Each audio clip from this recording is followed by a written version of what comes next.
Okay, hi. Today I'm going to take you through about glimpses of 8 of my projects done in collaboration with Danish artist Soren Pors. We call ourselves Pors and Rao, and we live and work in India. I'd like to begin with my very first object, which I call the uncle phone, and it was inspired by my uncle's peculiar habit of constantly asking me to do things for him, almost like I were an extension of his body, to turn on the light switch, to bring him a glass of water, a pack of cigarettes. And as I grew up, it became worse and worse, and I started to think of it as a form of control. But of course, I could never say anything because the uncle is a respected figure in the Indian family. And the situation that irked me and mystified me the most was his use of a landline telephone. He'd hold on to the receiver and expect me to dial a number for him. And so, as a response and as a gift to my uncle, I made him the uncle phone. It's so long that it requires 2 people to use it. It's exactly the way my uncle uses a phone that's designed for 1 person. But the problem is that when I left home and I went to college, I started missing his commands. And so I made him a golden typewriter through which he could dispense his commands to nephews and nieces around the world as an email. So what he had to do was to take a piece of paper, roll it into the carriage, type his email or command, and pull the paper out. This device would automatically send the intended person the letter as an email. So here you can see we embedded a lot of electronics that understands all the mechanical actions and converts it to digital. So my uncle is only dealing with a mechanical interface, and of course the object had to be very grand and have a sense of ritualism the way my uncle likes it. The next work is a sound-sensitive installation that we affectionately call the Pygmies. And we wanted to work with the notion of being surrounded by a tribe of very shy and sensitive and sweet creatures. So how it works is we have these panels which we have on the wall, and behind them we have these little creatures which hide.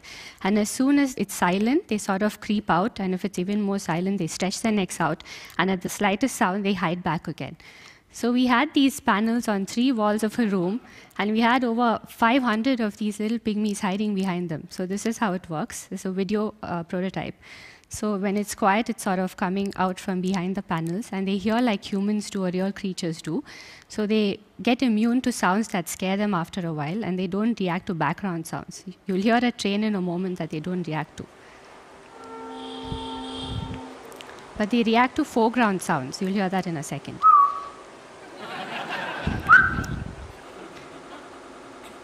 So we worked very hard to make them as lifelike as possible.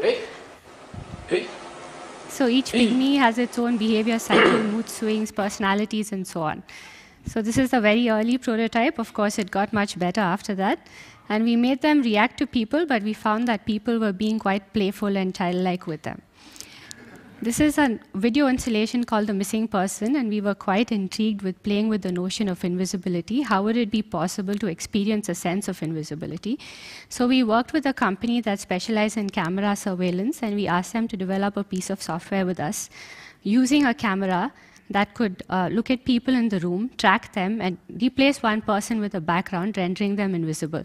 So I'm just going to show you a very early prototype. On the right side, you can see my colleague Soren, who's actually in the space, and on the left side, you will see the processed video where the camera has made him invisible. Soren enters the room, pop, he goes invisible, and you can see that the camera is tracking him and erasing. It's a very early video. So we haven't yet dealt with the overlap and all of that, but that got refined pretty soon later. So how we used it was in a room where we had a camera looking into the space, and we had 1 monitor, 1 on each wall. And as people walked into the room, they would see themselves in the monitor, except with 1 difference. 1 person was constantly invisible wherever they moved in the room. So this is a work called a sun shadow, and it was like almost like a sheet of paper, like a cutout of a childlike drawing of an oil spill or a sun. And from the front, this object appeared to be very strong and robust, and from the side, it almost seemed like very weak. So people would walk into the room and they'd almost ignore it, thinking, oh, there's some crap lying around. But as soon as they passed by, it would start to climb up the wall in jerky fashion, and it would get exhausted and it would collapse every time. So this work is a caricature of an upside-down man. His head is so heavy, full of heavy thoughts, that it's sort of fallen into his hat, and his body's grown out of him almost like a plant. Well, what he does is it moves around in a very drunken fashion on his head, in a very unpredictable and extremely slow movement, and it's kind of constrained by that circle, because if that circle weren't there and if the floor were very even, it would start to wander about in the space, and there's no wires. So I'll just show you an instance. So when people enter into the room, it activates this object, and it very slowly, over a few minutes, sort of painfully goes up, and then it gains momentum, and it looks like it's almost about to fall. And this is an important moment because we wanted to instill in the viewer an instinct to almost go and help or save this object, but it doesn't really need it because it again sort of manages to just pull itself up.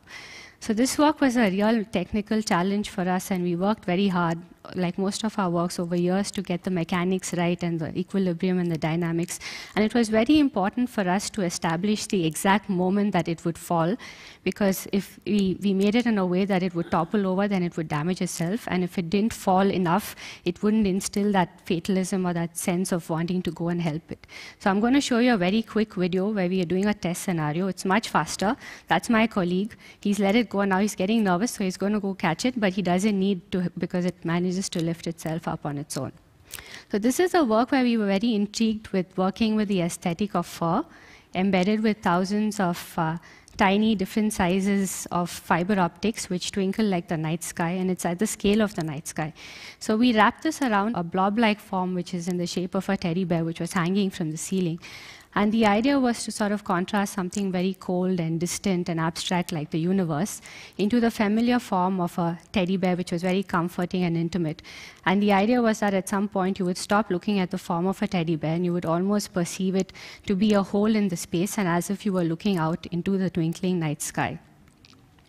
So this is the last work in a work in progress, and it's called Space Filler.